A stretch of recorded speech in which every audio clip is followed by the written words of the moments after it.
We are 22S Radio. 22S Radio is 22smedia.com and 80.1 FM KKJZ HD3 Long Beach, Los Angeles. Ladies and gentlemen, boys and girls, children of all ages, and now our World Broadcasting Tag Team Champions of the World and a Cruiserweight Champion. I'm Ethan. I'm James. I'm Rob.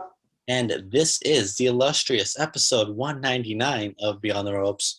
We are BTR Pro Wrestling Talk. Of course, I'm your host, Ethan. You can find me over on Twitter at EthanAmy95. Go ahead and follow the Analyst James Williams on Twitter at JHW Reporter. And producer Rob Flores at Rob Flores Media. And don't forget the R-Truth DMs for Ethan. We're so close to hitting that 200 mark. We're gonna have a bash next week. We are. I don't know. Some news came out today. I guess. Yeah, I feel it sounds like a little I just bit. found out. I've been off social media all day, so this is news to me. I just found out minutes ago, thanks to Rob. So this is a tweet by wrestling purists. I believe they're also wrestlingpurist.com is where the full story is at. But I'll read this tweet. There was an investigation by the WWE board into Vince McMahon that began in April and uncovered previous NDAs with former female WWE employees who made allegations of misconduct against McMahon and John Laurinaitis. This comes from Fightful Select as of 4 hours ago of this recording. WWE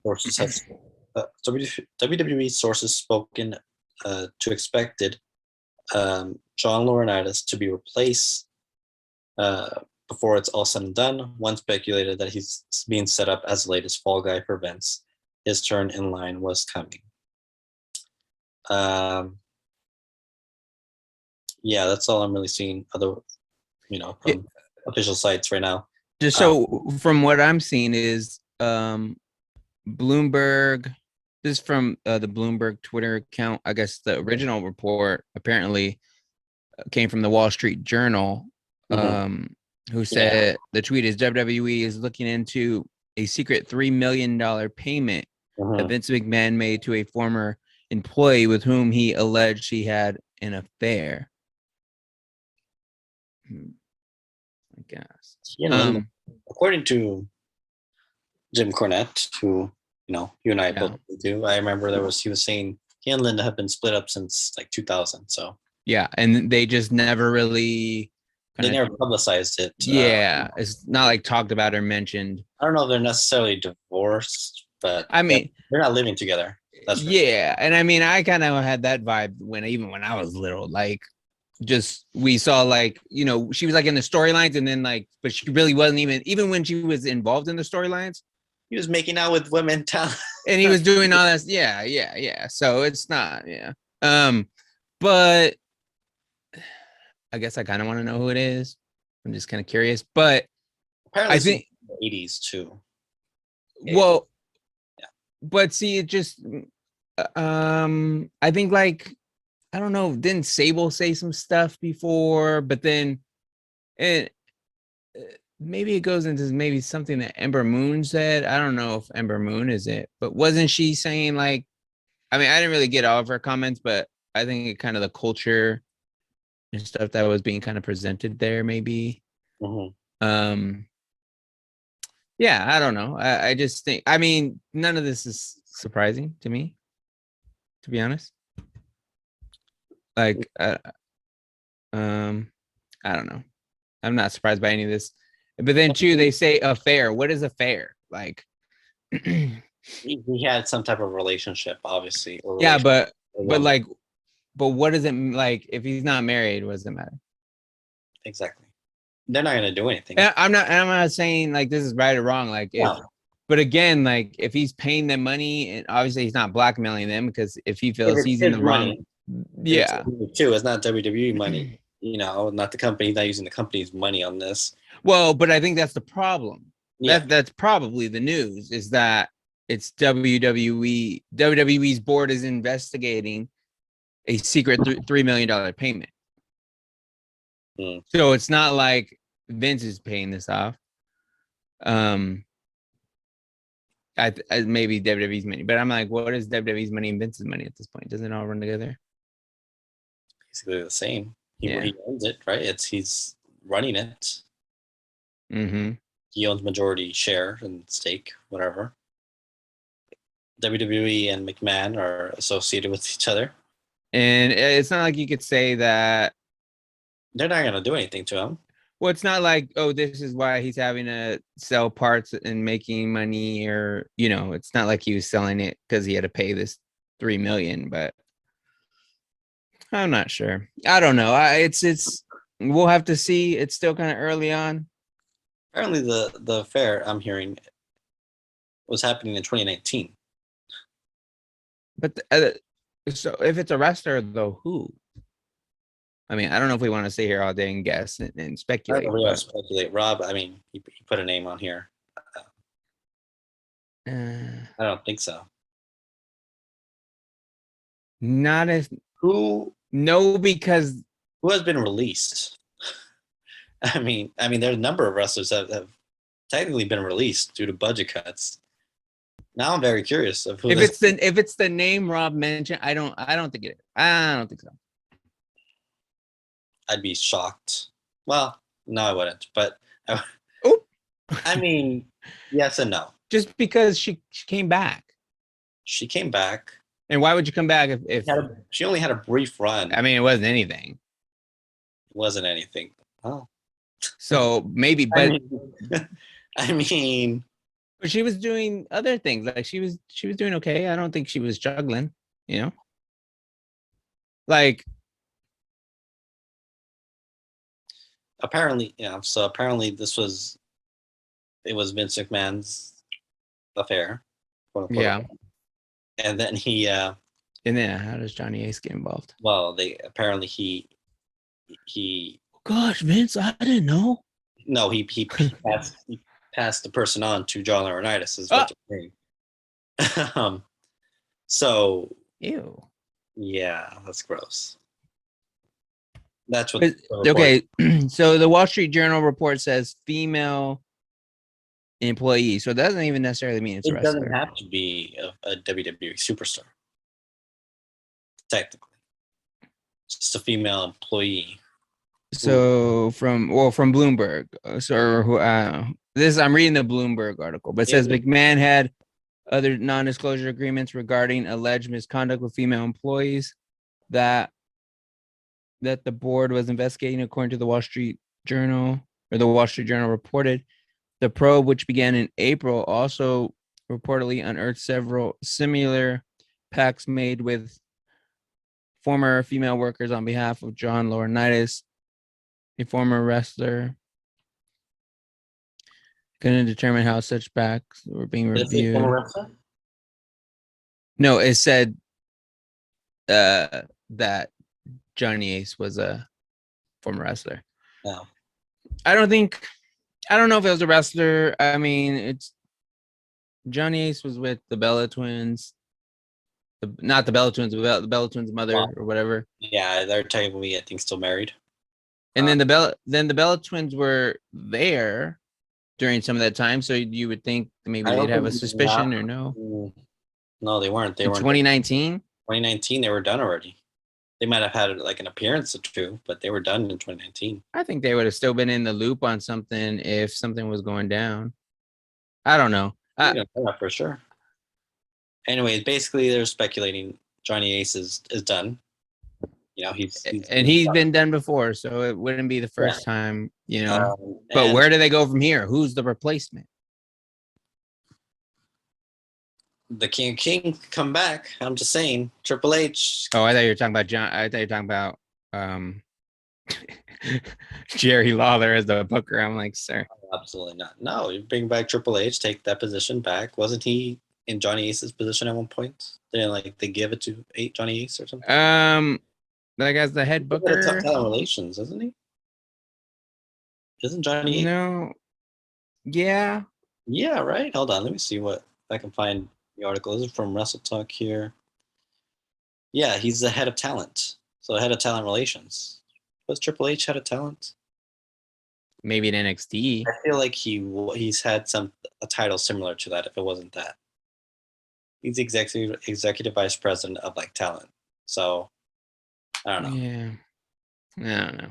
Uh, No, Rob. No. We're not.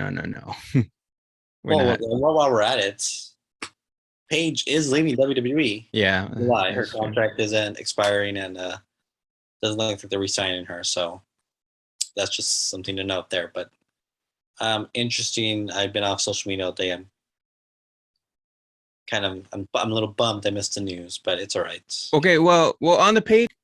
It sounds like she was, she announced it herself, saying, my contract is ending. She's very grateful for her run, and she expects to be back in the ring sometime. She didn't rule it out. She didn't rule it out. She's not saying she's going to, a different company to wrestle. She just said it's in the realm of possibility she wants to wrestle at some point. And maybe. And she said she would. I think she even teased like, I'd be open to coming back or whatever. Like, it's not a goodbye forever thing. She's only like what, 28?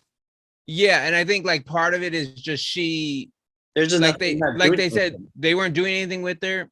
She knows that. They did the whole thing with the show. Partly I kind of thought for the longest, even though I kept thinking about it, that she wasn't under contract because of the fact that she was on the Fox show.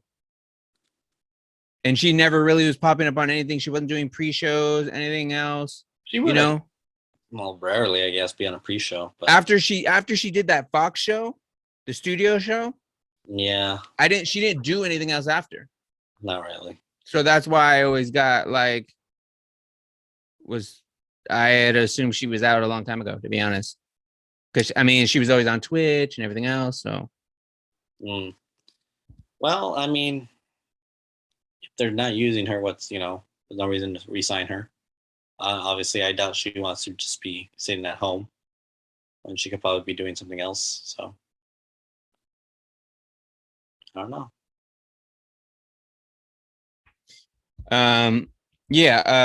Rob mentioned real quick that Brian Hebner, I guess, is going to be retiring after the next Slammiversary or something. Son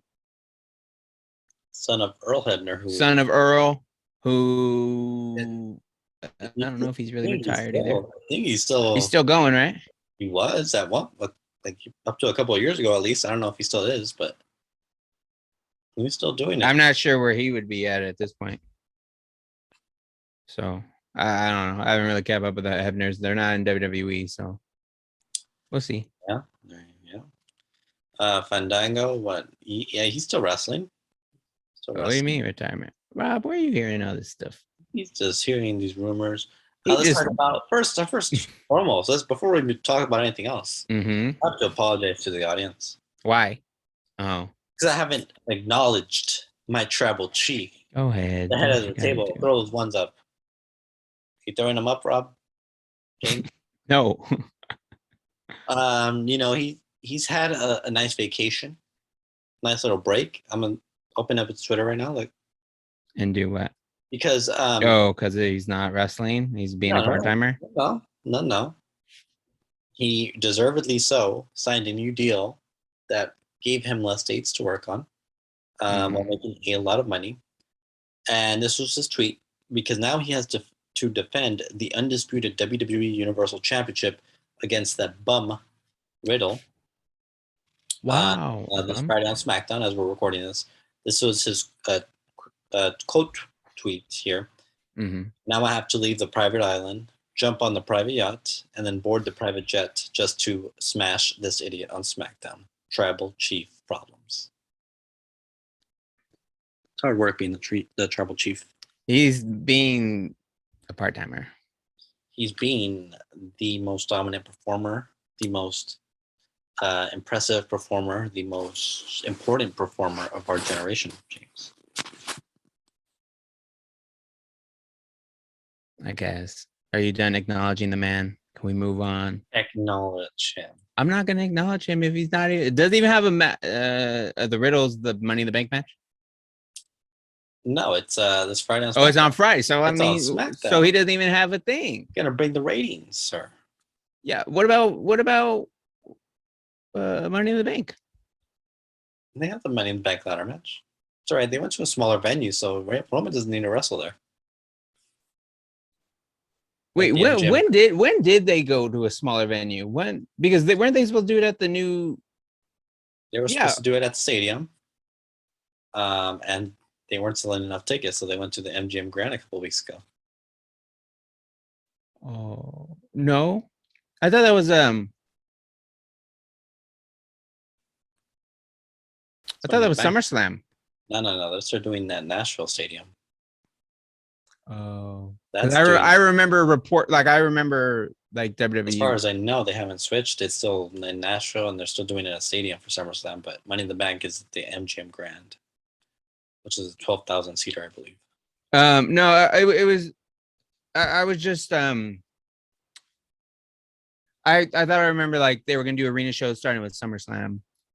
So I just kind of always thought this was in a smaller venue, or I didn't know what they were switching from. No, it was from this one because it was July 4th Really? weekend. Plus, they got the UFC fight that same night. So I mean, it was probably bad timing to do that. I guess. Not to mention, they're also doing the stadium show at SummerSlam a month later. You just had 2 nights of WrestleMania. You're gonna do the stadium show in Wales for Clash at the Castle. A lot of stadium shows we've been doing. So I just don't let. I don't know. It's a little confusing. I never thought Money in the Bank was going to be in a stadium, so that's new to me. Yeah, so it's not anymore. And it probably wouldn't be all that great anyways because they're going to be hanging. I don't know. They did that deal with the outside WrestleMania ladder match thing. I was there for that. How did it look? Well, despite having the giant barrier in my way, it was fine. You didn't get your monies back? No, it was fine. It was when Rollins cashed in. We're going to talk about the drip god himself, the revolutionary Seth Rollins, in a bit. We'll talk about that. We're going to talk about someone who probably should retire from wrestling. We'll talk about that and much more when we return right here on episode 199 of Beyond the Ropes. We are 22S Radio. 22S Radio is 22smedia.com and 88.1 FM, KKJZ, HD3, Long Beach, Los Angeles. Welcome back to episode 199 of Beyond the Ropes.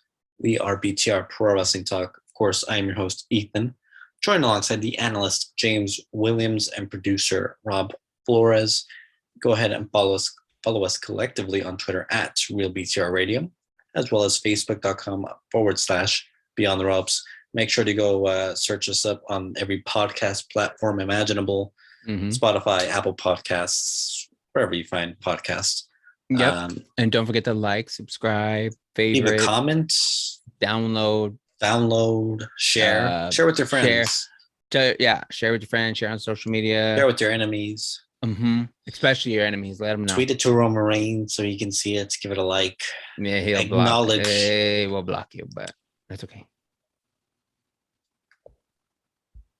Let's talk about someone who should be blocked from driving and drinking, and I don't know what else he's doing on the road. But Jeff Hardy, once again, has been arrested. Yeah, Jeff Hardy. Oh, boy. He was arrested this past, I believe, Sunday in Volusia County, Florida. Hardy was booked into jail on charges of driving while license was canceled, suspended, and revoked, violation of restrictions placed on driver's license, and DUI, alcohol/drugs, third offense within 10 years. I believe Matt and Rebby were doing some type of appearance in Orlando that day. So they had mentioned they had seen him in that day, but then once, they left, he was kind of on his own. AEW did leave a statement a day ago, this past Tuesday. This comes from Tony Khan himself. We were able to resume contact with Jeff Hardy this afternoon. AEW does not condone Jeff's alleged behavior. We've made it clear to Jeff that we'll assist him in getting treatment for substance abuse issues, which he has indicated that he's open to receiving. In the interim, he is suspended without pay, and he can only return to AEW upon successfully completing treatment and maintaining his sobriety. It's kind of funny.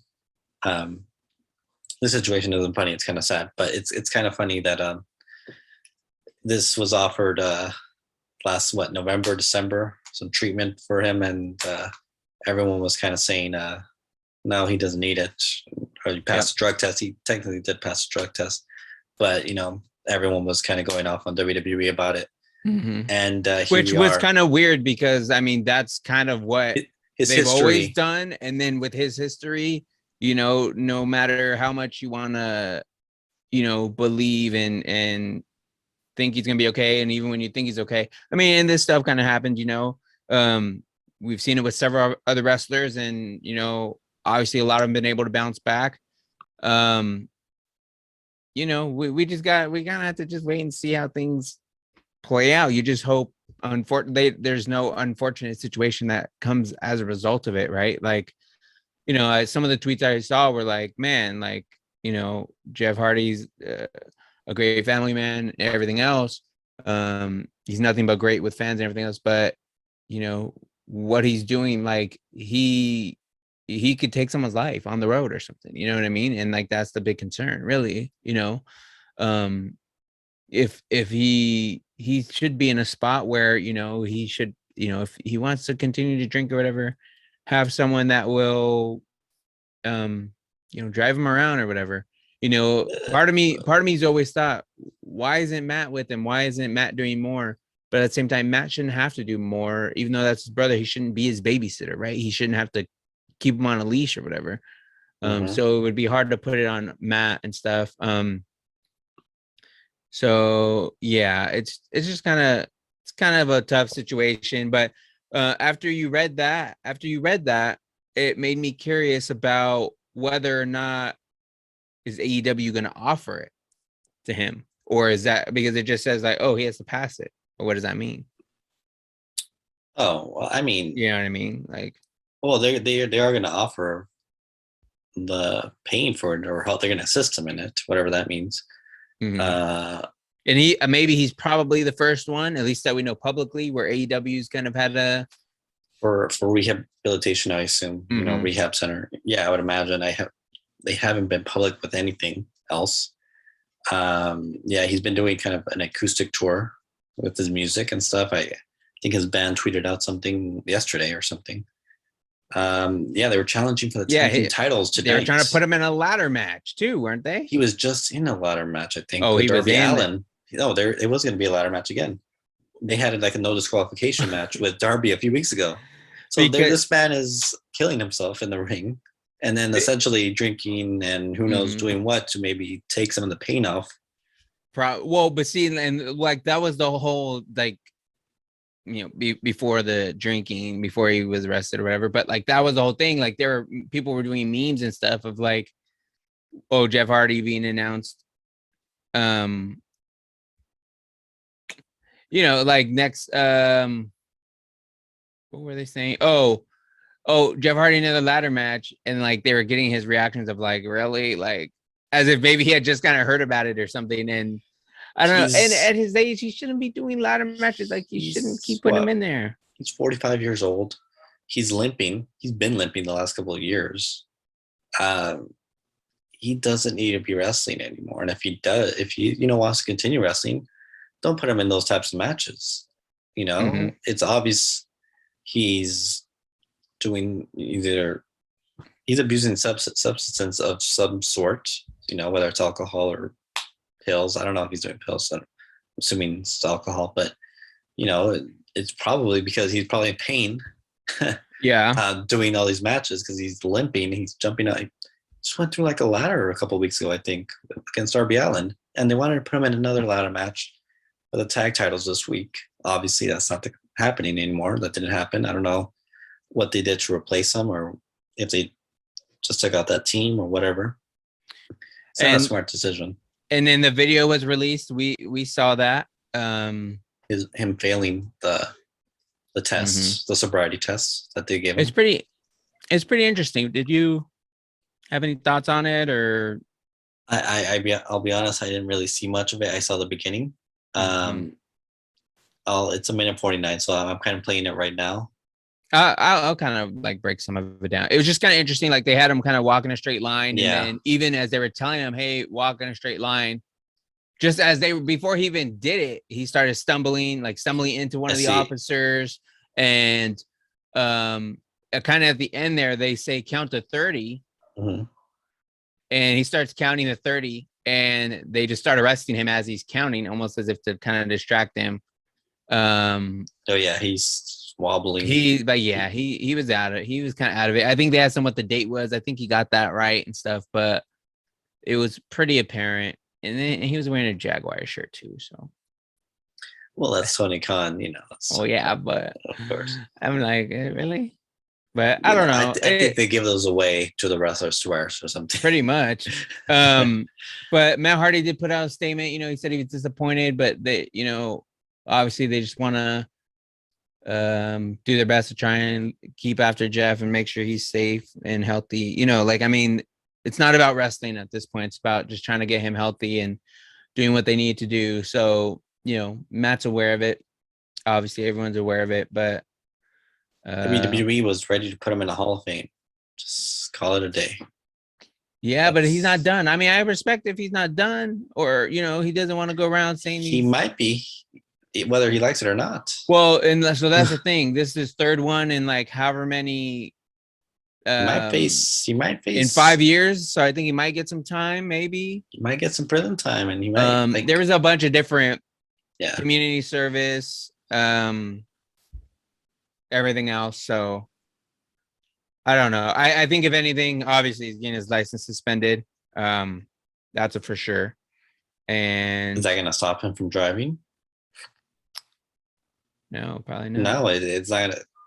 But that's why I'm saying too, like if he's like traveling up and down the road, or if it's in Florida and they're not really traveling that much from that, like, sorry, I was yawning.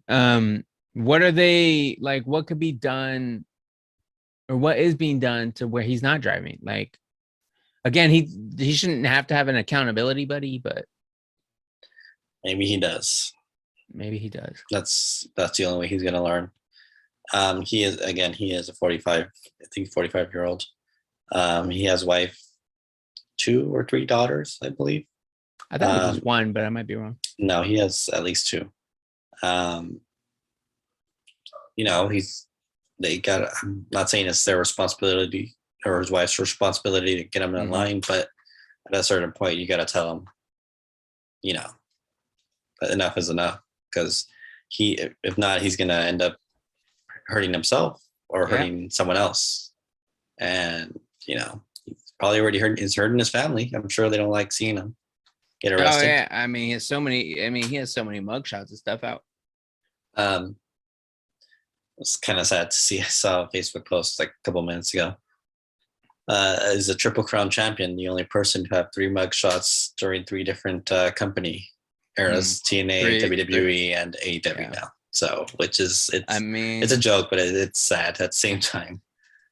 Yeah, something's got to be done. We'll see. All we can do is kind of hope for the best. I would be kind of curious to know if there's ever conversations with fans and stuff, right? And just be like, or asking them how are you doing, Jeff? Or what's going on? You know what I mean? Not that they have to pry and be nosy on his business, but hey, yeah. Obviously, he knows people care about him, right? He has fans that have been fans of his for years and supporters and stuff. But it's just I've met him before. It's SummerSlam Access back when they did it in LA. It was actually the last SummerSlam before he went to TNA. He seemed a little out of it. I'll say he wasn't the most cheery guy. Matt was. I met Matt separately, and he was really nice. Well, they said too, someone had posted a photo of him, or even the same day, where he met a fan and they took a photo, and they said he looked a little upset about something, or overwhelmed or something. They didn't say he looked intoxicated, but they said he looked probably stressed. I mean, he seems very antisocial. Judgy. I mean, I think there was a Jericho podcast. This was years back when Jericho was still in WWE and stuff. But he's very quiet too. Even during the podcast, he seems like a very introverted individual. Did Jeff ever do Austin's? He didn't do Broken Skull sessions, did he? No, not Broken Skull sessions. I don't think. I feel like I've heard him on a podcast. He might have been. It might have been the Jericho one, or he did a Jericho one recently with Matt, like literally a couple of weeks ago. But that's most recent one. I thought I heard him on one before, and I thought he still sounded pretty good. He doesn't sound like he's antisocial, but I don't know. Maybe he's I don't know. You never know. I mean, that's the thing. Could be anxiety stuff. But that's the thing. You never really know what's going on. Exactly. We don't know. We don't know the guy. So, hopefully he's able to figure things out, and hopefully this is the last time something like this happens. Hope for the best. Hope for the best. That's all you can do. Moving on to a much lighter subject. We have a new intercontinental champion, sir. Walter? Gunther. You gotta say it like that. I don't know who Walter is, but I love Gunther. Good match with Ricochet on SmackDown. And beat him with that vicious powerbomb. New champion. Very happy. Is he undefeated on main roster? He's undefeated. Has not been defeated. Went straight for the IC title. He's only been on the roster for what? Month and a half. He's already champion. Like so good for him. Glad they have something for him. Hopefully, he has a nice good run. And hopefully. We'll see. We'll see. He'll probably be defending that at Clash at the Castle in Wales. So in Europe and home country, home area. So that'll be fun to see. I think it's good for him. And it's good that they're not jobbing him out and stuff. And people have concerns about Ciampa too. Like Ciampa, he took the 1, 2, 3 for somebody, right? Took it for Riddle. Riddle. I'm not looking to. I mean, not saying he's not getting pushed or isn't or whatever. Ciampa. Yeah. But I mean, Riddle is technically the number 1 contender for the Universal Champion right now. So it's. I mean, what do you expect? Yeah, you can't expect a victory, but he did the sneak attack on somebody. They kind of dropped the story with Ali. With Ali, and then they dropped it all of a sudden. So we'll see. I mean, if Ciampa continuously loses, then we'll obviously see that they're kind of giving up on him. Hopefully, someone they haven't given up on reveals his newest signee. Say it with me, James. Max Dupree. He's supposed to reveal his first person on his male models group this Friday on SmackDown. And we said that Mace was originally he was and Mansoor allegedly. We'll see. Could be getting something completely different for all we know. Could be. I mean, okay, look, we're talking about a model gimmick, right? So it's kind of like, does Mace have the body for that? But will he? He's a bigger guy, but I mean, from the video, I don't know, the video that was released, I mean, he seemed to pull it off, I think. Wait, what was Mace looking like he was wearing like a turtleneck, long sleeve, jeans. Oh, wearing some sunglasses. Oh. So he pulled off. He was going all in on the gimmick. It's not like he was, just another guy. Like he seemed to try. I think he did like an interesting entrance or something. Very model-like. Right. But are those guys any better than? They should get Tyler Breeze in there. Than Max Dupree himself. Like, wouldn't they not been Max Dupree's? I think on a whole different level. That's. But that's what I'm saying. Like, it should be Max's. Shouldn't he be the one in the ring? Like, compared to like you're doing all these house shows, you're trying to put other guys over. The issue is he's the one that could talk, and they want to get these other guys over who can't really talk. So they're going to use him for that. And I don't know, maybe. Yeah, but are we really trying to push Mace or Mansoor, for example? Maybe Mace. I don't know what they're trying to do. I mean, we'll have to wait and see how it comes out. We'll see this Friday how it looks, and I'll be able to tell you if it's going to work or not. I think we'll be able to see. We'll know within the first week. And the first one's like kind of important, right? Like the first one should if they go all It's in at the on bar. it, if they go in all in on it, and if they get a good reaction, I think it could work. If it's just falls flat, the audience doesn't care. I don't think it's gonna work. But if it's Mansoor, I think it is gonna fall. Like That's your guy, though. I know, but that's like mid card guy. Like don't It's a mid card group. That's what I'm saying. It's a Are you? mid-card group. Is it going to? That's what I'm saying. It's not going to be You're a setting main the event bar group. on what is it going to be? Is it going to be a mid card group from the jump or what? It's the Bloodline. It's the Judgment Day. We'll talk about it's the male models, right? We'll talk about Judgment Day after the break. After the break, we'll return right here on episode 199 of Beyond the Ropes. We are 22S Radio. 22S Radio is 22smedia.com and 88.1 FM, KKJZ, HD3, Long Beach, Los Angeles. Welcome back to episode 199 of Beyond the Ropes. We are BTR Pro Wrestling Talk. Of course, I'm your host, Ethan, joined alongside the analyst, James Williams, and producer, Rob Flores. We're getting to that 200. We're going to get it next week. Looking forward to it. We'll be acknowledging the Tribal Chief 200 times next week. Let's talk about your favorite group. I don't know if they're my favorite group anymore. The Judgment Day. Well, Let's talk about it. Let's briefly recap what happened last week. Edge, he got a little too close to the fire and got burned. Apparently. Welcomed but he in, set the fire. Exactly. He welcomed in Finn Balor to the group, and then was kicked out of the group. It was a swerve, bro.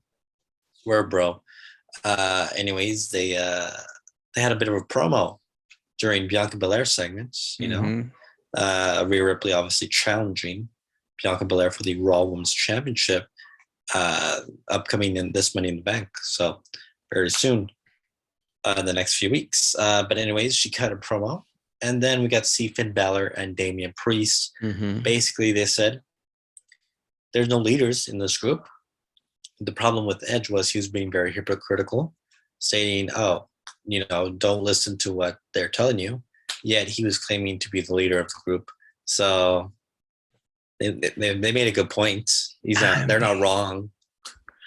They're not really wrong about that. I mean, no, but it's been like 3 or 4 weeks. I mean, the Shield was fine. They didn't really have a lead. You know what I mean? Like, they're smart people, though. They don't want to follow orders from Edge. Yeah, so you bring in Finn Balor, who you beat the day before, but the one you beat the day before. And what does that say about Finn if you're not gonna make him the leader?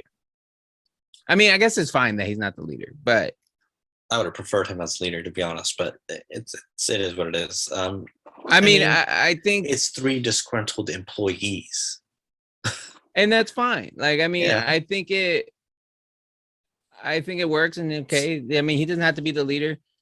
I just think it's interesting that they say it. Now they got to kind of follow through with that throughout, and we'll see how they manage to, kind of follow through with that. I don't know where they'll go from here. I mean, I just feel like, are we going to get Balor and Edge? Are we going to get Priest and Edge? Or we're going to get another mixed tag at some point? I'm assuming the Street Profits and Belair are going to have a match with Rhea and Judgment Day here. That would actually make sense. I feel like that's coming. That's probably happening. I would say, maybe should. Well, the Street Profits are going to challenge for those tag titles against the Usos at some point. But yeah, I could see the Street Profits maybe helping out Belair. She's outnumbered currently, so it makes sense. Now, Judgment Day never had a match other than that one match. That one match. Yeah. So it's like we don't really even know. A nice finish too, but that finish is taken away. Edge with the spear, and then Priest doing that kind of the high-low set thing. So. And then did the music change a little bit? Still the same music. They just didn't have the lyrics, but it always takes a while for those lyrics to start. So it was the same music, same theme. No one was sitting in a chair; they were all standing.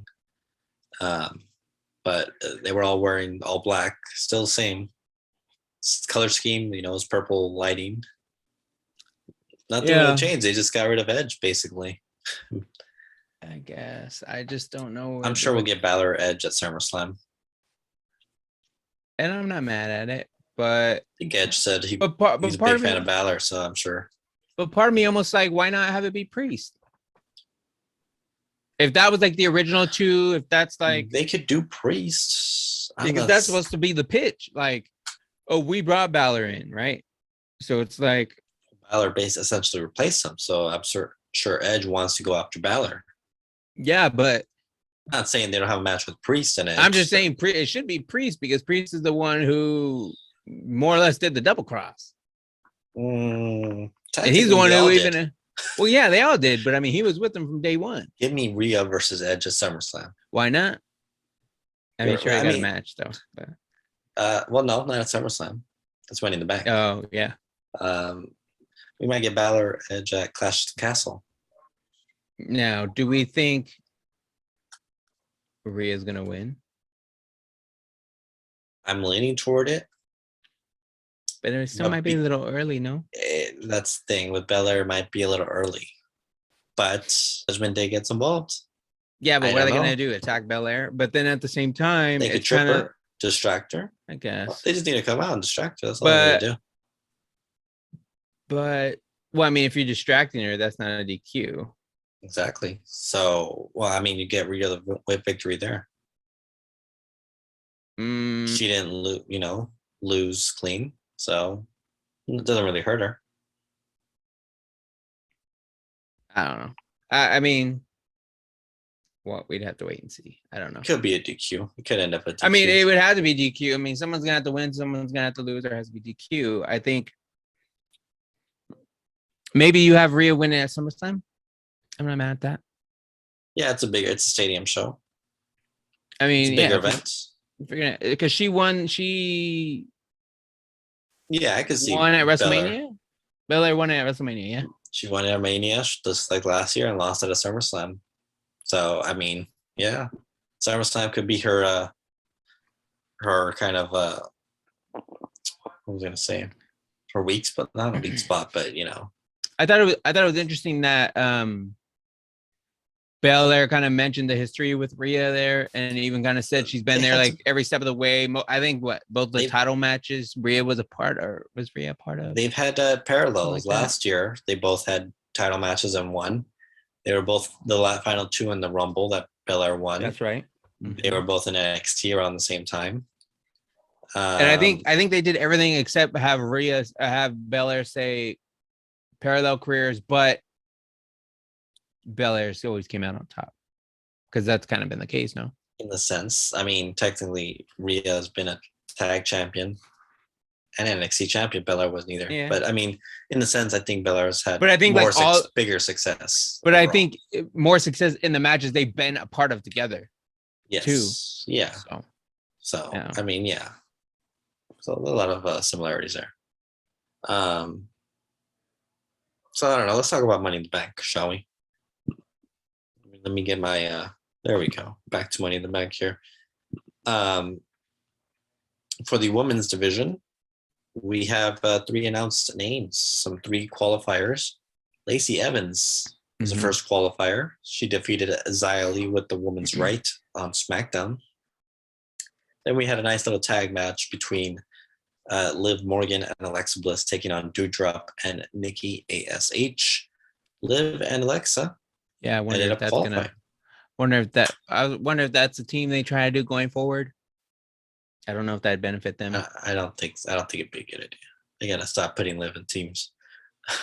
Yeah, and yeah, Alexa just come back. So they just both qualified from Money in the Bank. So those are the 3 names announced. We got I want to say they're doing 6 or 8. I'm not sure. Yeah, it should be 6 because usually normally it would be like 3 and 3 on each side. Like from each brand. Normally. So we got on the men's side. 8 would be a lot. They originally started with 8.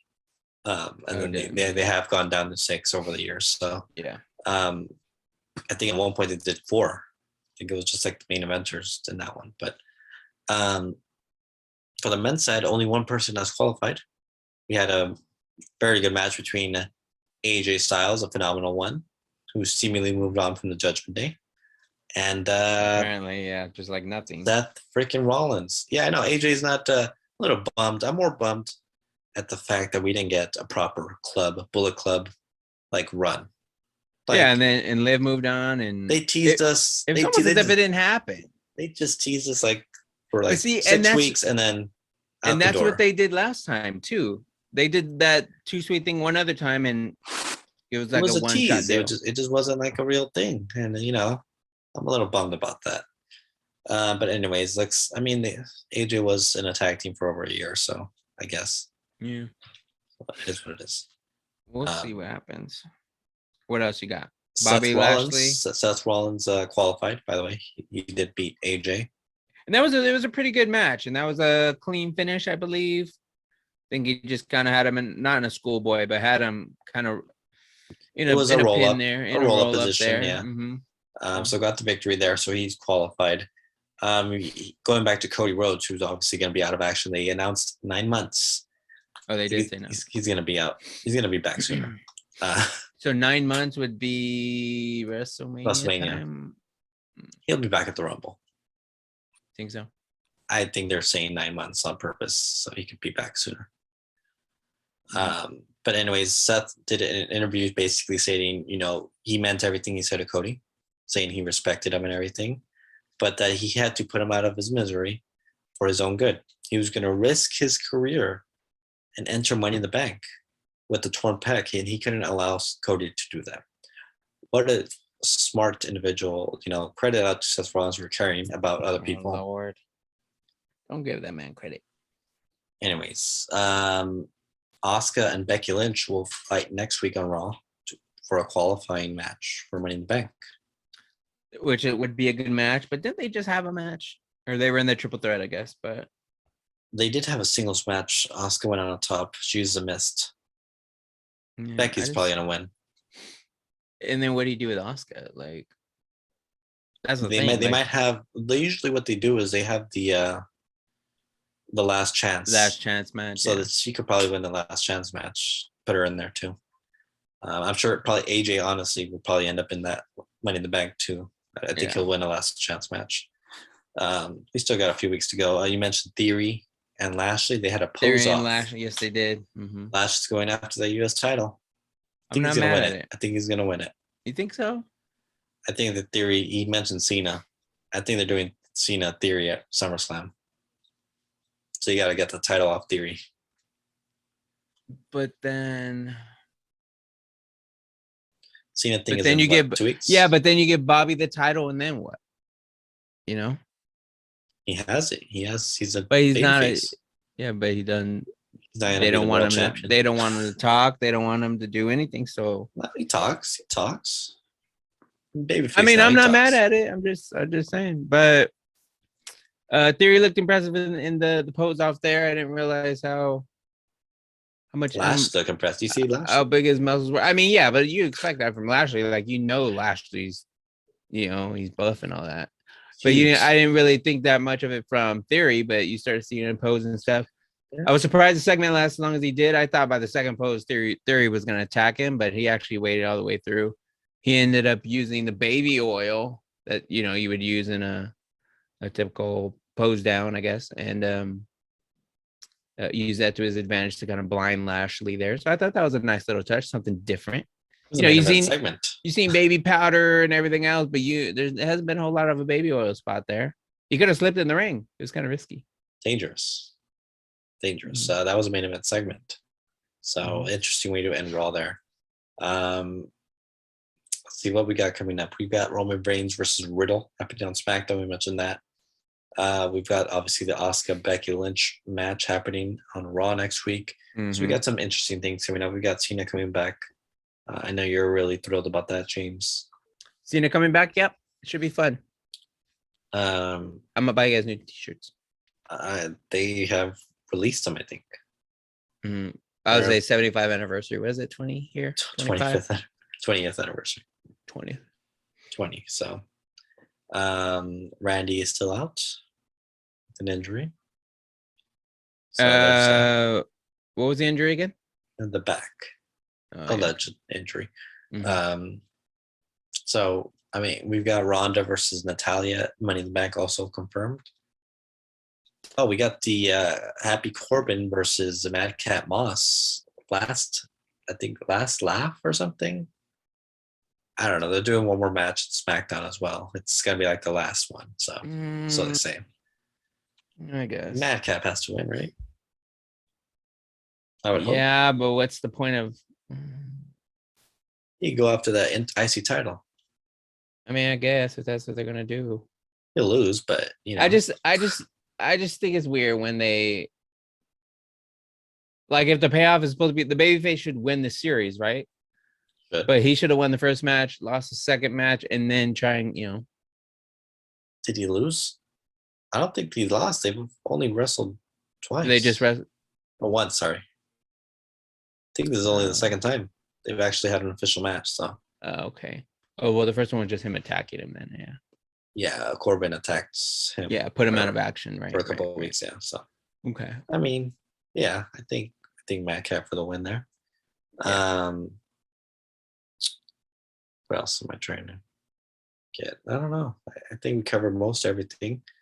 AEW's got nothing going on. Do they have new tag team champions? No, I don't think so. It's not the Hardys. No, but I thought they had something new going on, but I'm blanking at the moment for AEW. I mean, they had an eventful week. I'm not sure what the latest on MJF is, if he's back or not, or what. Has he been on TV? I don't know. I mean, they kind of lost their steam with me after the initial week or so. It was kind of like there was some great little build up there, and then I haven't heard anything else. Yeah. I mean, they didn't do anything. There was nothing for me much after that. So no. New Japan as the new U.S. champion. Will Ospreay won the title after. Yeah, Will Ospreay. That was the other title change that I remember. Jay White is a new IWGP heavyweight champion. He defeated Okada, leader of the Bullet Club. Ace Austin from TNA actually joined Bullet Club last week as well. He was part of that Best of the Super Juniors tournament, and he ultimately joined Bullet Club. So good for him. So interesting. Things are and happening. Will Ospreay is the one who went to AEW, right? Like he showed up on AEW. He showed up I think before he lost a 6-man. Yeah, but a 6-man. No. Yeah, whatever. But I was gonna say I thought he showed up like he did like a week ago. Yeah, a week or two ago. Yeah. Yeah, but some interesting stuff happening in New Japan. What else? So yeah, some Carl Anderson actually also won. I saw they were holding title, or he was holding the. I saw both him and Gallows, but never open weight title. That's what they call it. Never open weight. Basically, any weight class, because they go by weight classes, and it's an open weight. Anyone can win it. Basically, interesting. Okay. So Bullet Club's covered in gold right now. Let's get some gold on Finn. I mean, might as well do something. I mean, you put him in the group, but what is he going to win? Good question. Look, Lashley could win the title, the U.S. title, and then Balor gets it back. Sure. So I just think having it on theory you're doing good stuff with it. Like it means something. And you have him. No, I know, but the minute you take the U.S. title off him, because right now it's important because you're saying, he's the youngest U.S. champion, yada yada. Yeah. But as soon as that's over with, then what? What does the U.S. title mean? Not a whole lot. If Lashley hold it, it'll have some precedent. I mean, it could, but you're not going to be saying youngest U.S. champion every week and stuff. Theory could win it back. He could always win it back. You have Cena win it. Don't ever say that again, please. Until next time, this episode of Beyond the Ropes has been absolutely too sweet.